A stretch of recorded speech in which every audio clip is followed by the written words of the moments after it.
make it here with my children and my grandchildren, and we really enjoy doing it here. Years ago, we always just did small batches, just enough for ourselves, for our own family. A number of years ago, we come down here, my wife and I, and she looked around, and I was telling her about it. She said, I'd like to make a little bit of maple syrup. So we put up about 70 taps. Well, that has now grown into over 1,100 taps.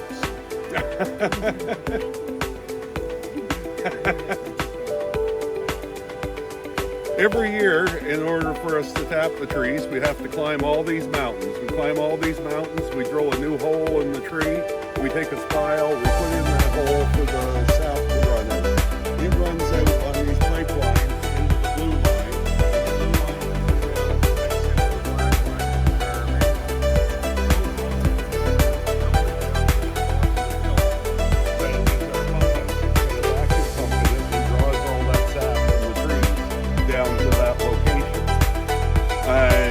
Once we've got them all tapped, we come down, check our vacuum pump, and realize we have vacuum leaks.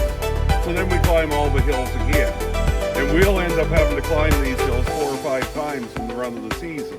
Of course, every time we climb these hills, we have to carry bags of our tools and spare pipe and hammers and drills and everything we're going to need for tapping the trees and repairing the trees. And we're doing it early in the spring, so we're doing it through this much snow. And you say, well, why not wear snowshoes? If you look at our hills, snowshoes become snow skis. So we have to wade through the snow. The last trip we do through the woods will be at the end of our season, where we'll go through and pull all those taps back out of the trees, and we'll sanitize our lines and hang those taps up on the pipeline, and the pipelines will stay in the woods all year. Yeah. We have 850 on pipeline. We have about 300 on pipe. The pipelines are a lot more work getting set up for, but a lot less work collecting the sap.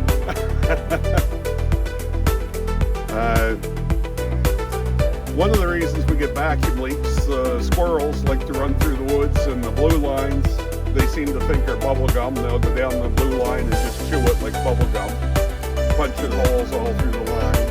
The black lines, coyotes get curious about, I guess, and they come along and bite onto the black line, and they put tooth marks right through it. So we'll have to go through and find all those places that they damaged the line and do all the repairs on those. When the say hi, his name is Hunter. He just loves people.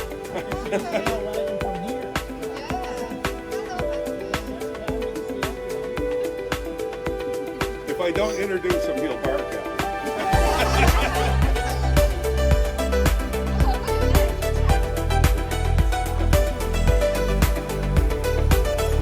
Go to the hill of the pump house. From there, we'll pump it back up to a tank on the end of our sugar can here.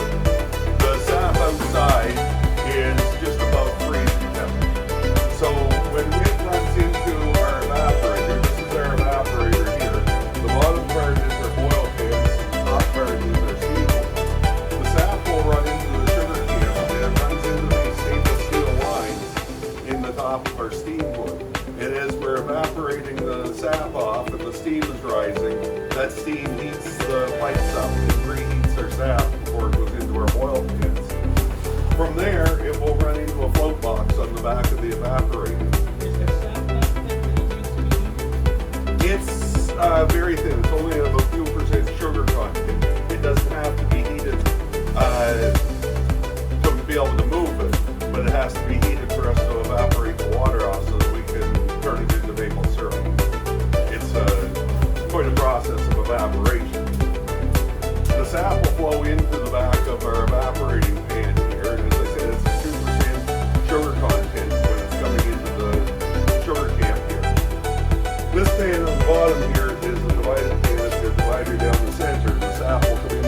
and put it in a pot of boiling water and calibrate it to boil at 0.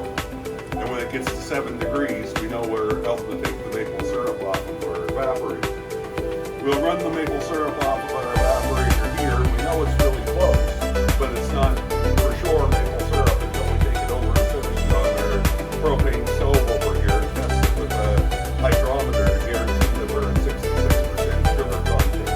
And that's what the law is again for maple syrup. So it has to be 66%. From there, once we've got that to the guaranteed sugar content process, we're safe. We'll be able to filter the syrup and bottle it, and it'll be ready for sale.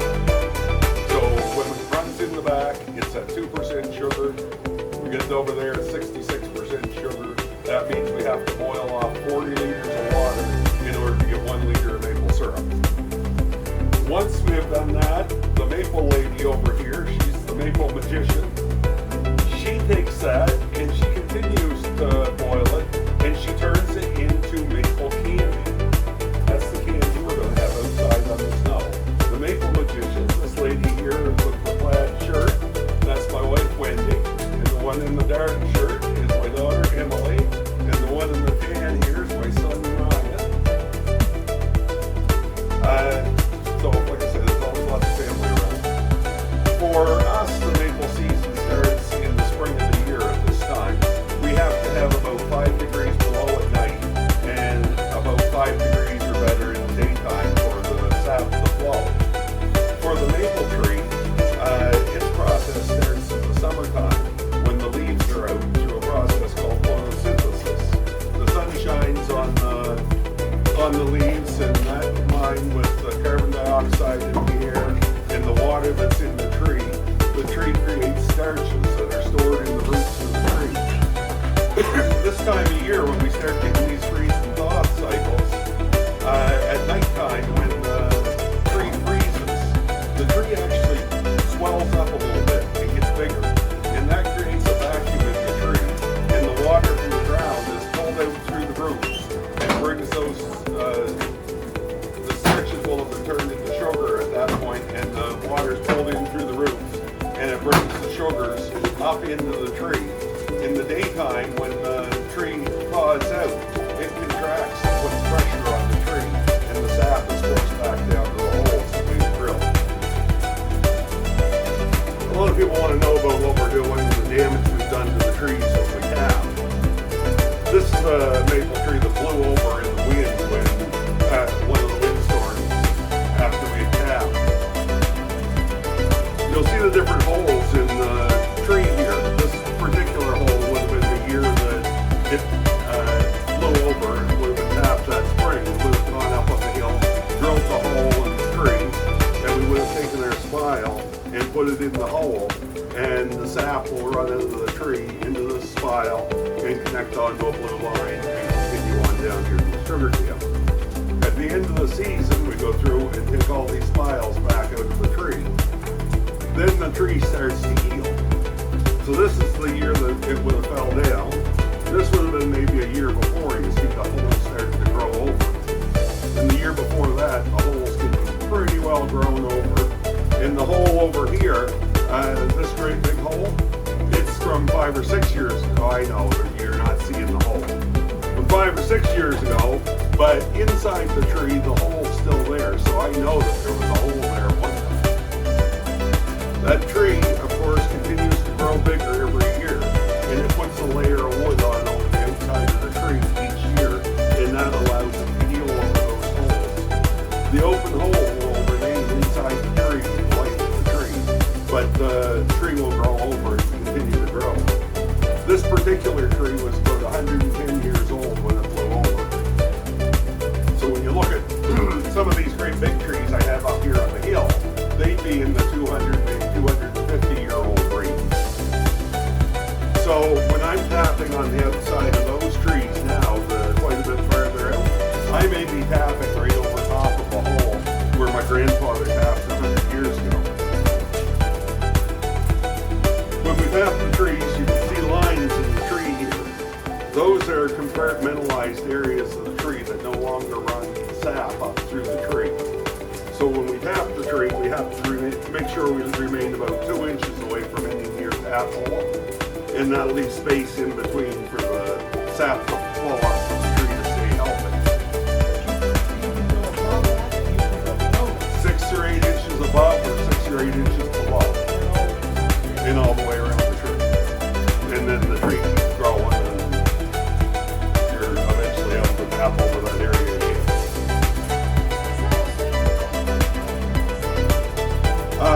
No, it will run anywhere on the tree.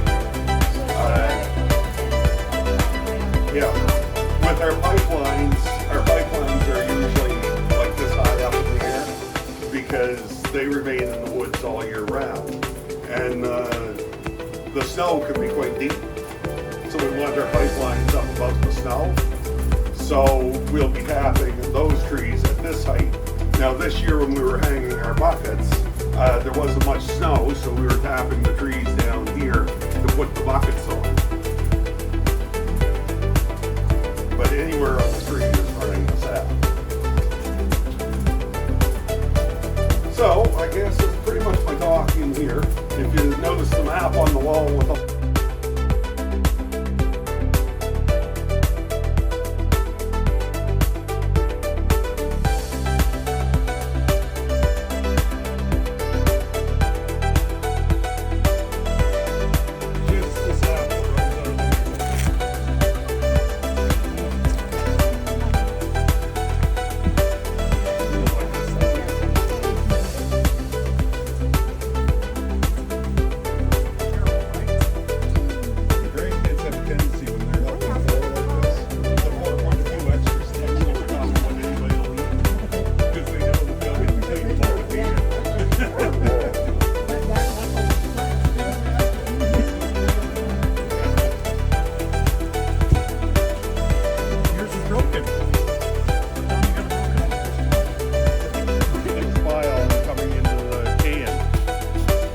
take a look, you can see the sap starting to, or dripping into the pail here.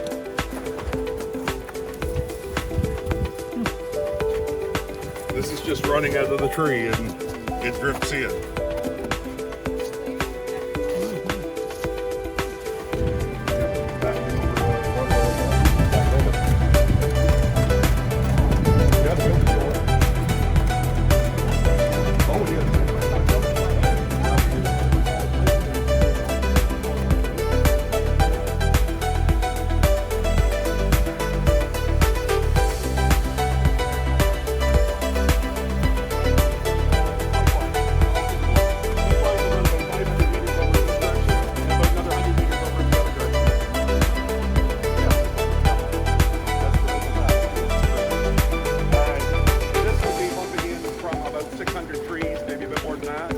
We do have another pump farther downstream on another part of the farm that's also on pipeline. We're running about 25 units of vacuum on our pipelines. A perfect vacuum around here is between 28 and 30 units. That line goes This up. line goes up to the tank on the end of the sugar cane.